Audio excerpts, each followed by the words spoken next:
Hi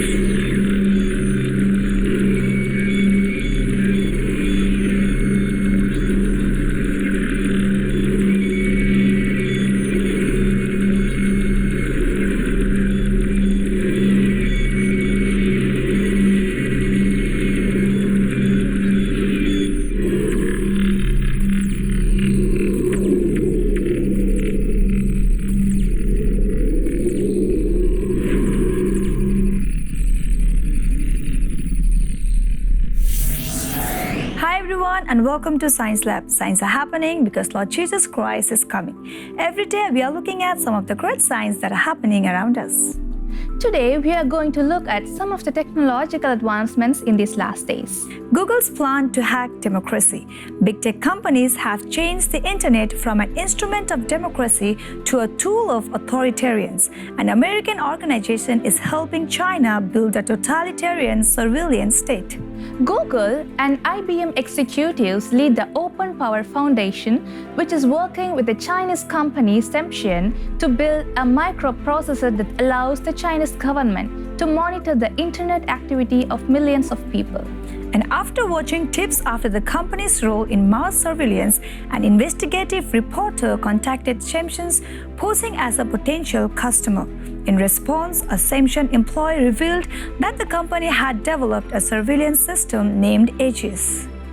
The program allows spies to collect people's email records, phone calls, text messages, cell phone locations, and web browsing histories.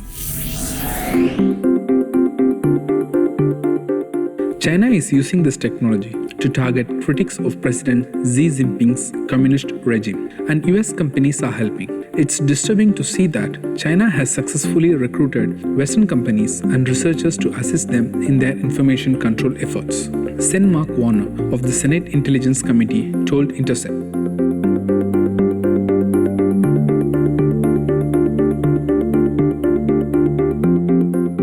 Aegis equipment has been embedded in China's phone and internet networks and sold to authoritarian governments in the Middle East and North Africa. And some of the same technology is being used to track the email records, phone calls, text messages, cell phone locations, and web browsing histories of American citizens.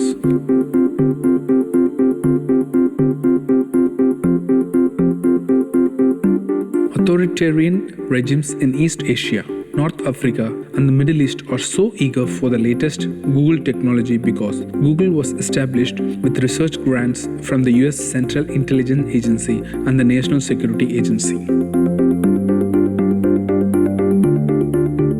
Some of the research that led to Google's ambitious creation was funded and coordinated by a research group established by the intelligence community to find ways to track individuals and groups online, reported Quartz magazine. The intelligence community hoped that the nation's leading computer scientists could take non-classified information and user data, combine it with what would become known as the internet, and begin to create for profit commercial enterprises to suit the needs of both the intelligence community and the public. The search algorithms that resulted from this CIA Silicon Valley alliance allow companies like Google to track people's interests, hobbies, and political affiliations as part of a grand targeted advertising campaign. These same algorithms are now being sold to authoritarian regimes around the world, allowing dictators to clamp down on dissidents who are reading online material that their governments have deemed subversive. Google executives are even using these same algorithms to influence election results in democratic nations like the United States.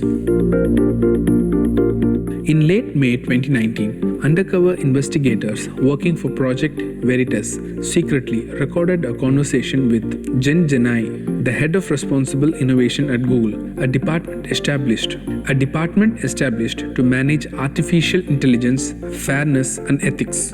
Genai said that Google is specifically engineering its algorithms to prevent a repeat of 2016 US presidential election. An anonymous Google insider told Project Veritas that Google is using something it calls machine learning fairness to promote its political agenda. Leaked documents show that Google's machine learning fairness uses artificial intelligence to accomplish a very human goal, promote a liberal agenda.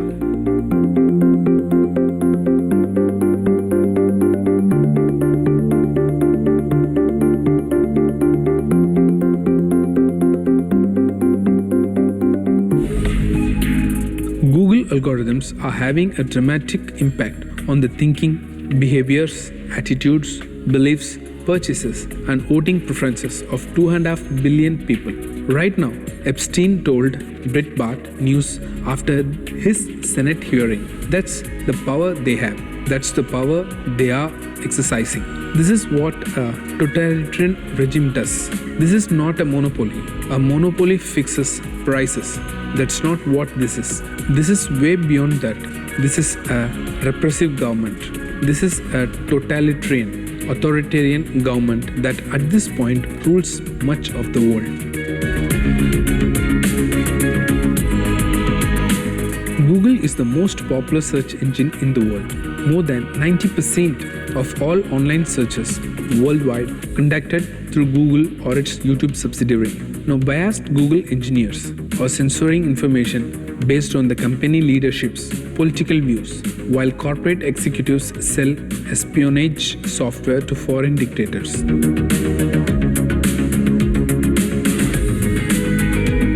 The internet was supposed to be a tool for democracy, shifting power from the major media to everyday citizens. Instead, it has become a tool of authoritarianism, allowing big tech companies to control the marketplace of ideas. The Bible predicted there would be a surge in knowledge in the end time. But you, Daniel, shut up the words and seal the book until the time of the end. Many shall run to and fro, and knowledge shall increase. Daniel chapter 12, verse 4.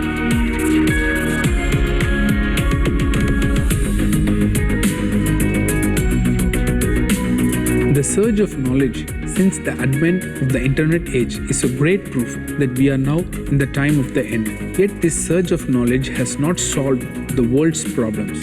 It has intensified them. Technology advancements have given corporate and government officials unprecedented powers that past world rulers could only dream about.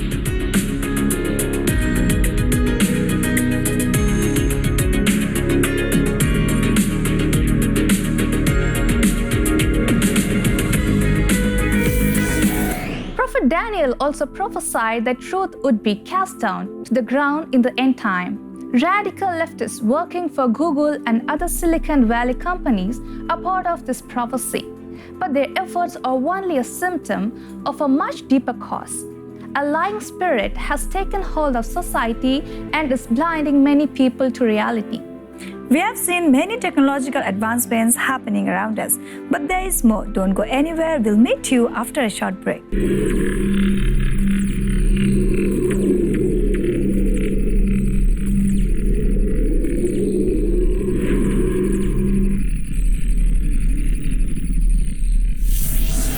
Welcome back to Science Lab. The science are happening because Lord Jesus Christ is coming. Before the break, we saw some of the technological advancements that is happening around us. And let's continue even exploring more. In the films, if an evil corporation or government want to follow you, they will slip a tracking device onto your car or on your shoes or whatever.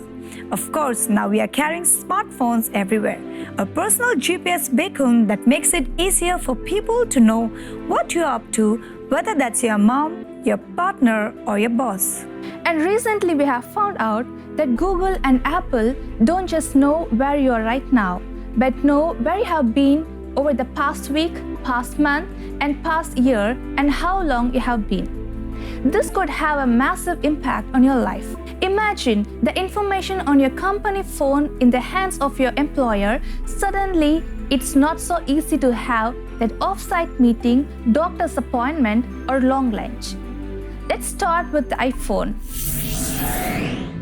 This screen available, the Settings app on your phone, shows where you have been in the past few days. Try it for yourself, but be warned, it's not for the faint-hearted. Many apps want your location too, and you can't necessarily trust what they say they are doing. For example, in April 2014, Snapchat was told off by the US Federal Trade Commission. Why? because it sucked up people's location data without their consent, and it's exactly the same on Google's phones. A free app called Brightest Flashlight on Android demanded access to your location. People assumed it was something to do with knowing if it was dark where you were. In fact, it was to serve location-based ads. The FTC wrapped them for deceptive practices. And apps don't just want your location, they want access to your contacts, your calendar, your microphone, the phone's camera, and even email, so that they can build their own social networks, sell you targeted ads, or simply sell the data to another company, and who knows where it will be used. So what can you do about it? Well, if you have an iPhone, Apple allows you to manage these things in your privacy settings. And with the iPhone, you can also refuse to give any specific app your location or access to your calendar or contacts and so on, which should help to keep apps you don't trust yet from peeking into your phone unnecessarily. But if you have one of Google's Android phones and want to switch off any of those settings, well, you can't. It's hardwired into the phone's operating system, so you are either accept it or you find a new use for your phone. So that's a tension between these two companies. Google wants you to share your data because that helps it to serve ads and find its contact. Apple is generally aiming for the opposite, only collecting stuff that you choose to allow and anonymizing in the process. But apps are hungry for more and more access to our phones, which means we need to continually make decisions on what data we want to share with all these settings. A constant stream of choices to be made about our personal privacy. Sometimes there are evil corporations and their little trackers on cars seem a lot more manageable. The UK and US governments are both collecting massive amounts of information from the things we do on our phones and over the internet.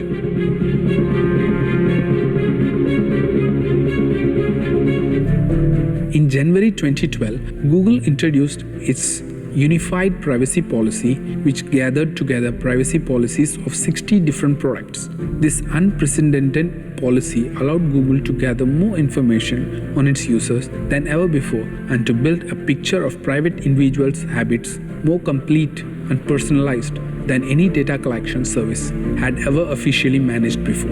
The purpose behind this all-encompassing privacy policy is to enhance and improve Google's own AdSense program to provide the most precisely targeted ads in the world for which corporate clients will pay a healthy fee.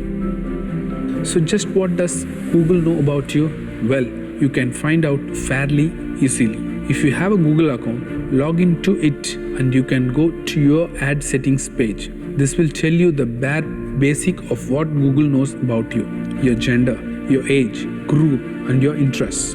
For instance, to have a Google Plus account, you must tell Google your age and gender.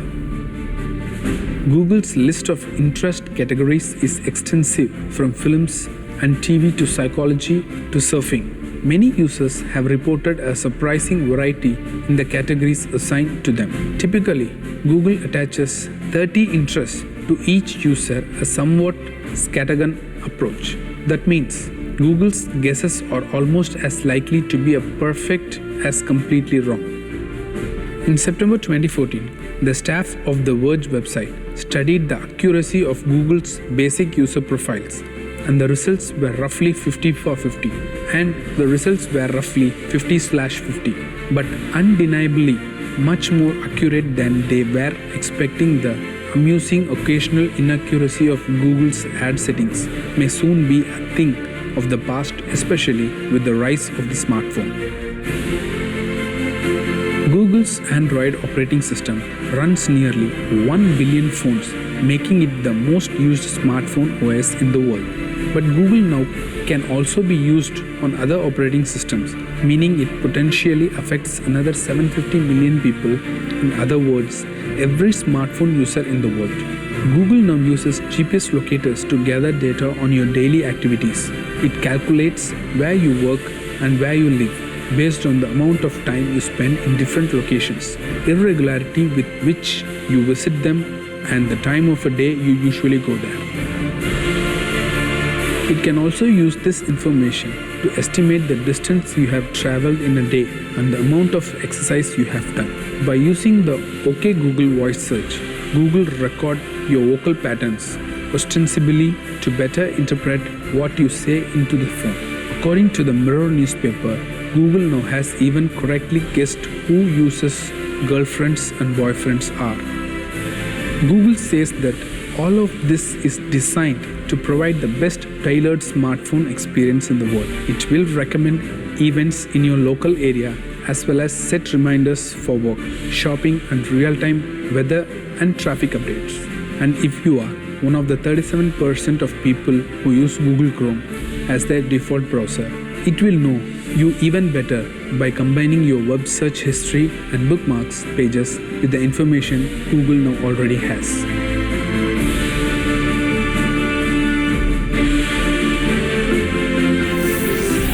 The fact of the matter is that we are being watched. Whatever we do, where we are, all are recorded by minutes, hours, days, and months. And knowingly and innocently, we are telling all our secrets in public. Now, these data are used for advertisement purpose. But just think about this. What happens if it gets into the hands of the coming world Antichrist? This data will be used to chase down all those who are against his rule, as Hitler did to the Jews. As Judas, who was with Jesus for 3.5 years, betrayed him for just 30 pieces of silver, we all have a betrayer. In fact, we carry it dearly. We always took it with and take it wherever we go.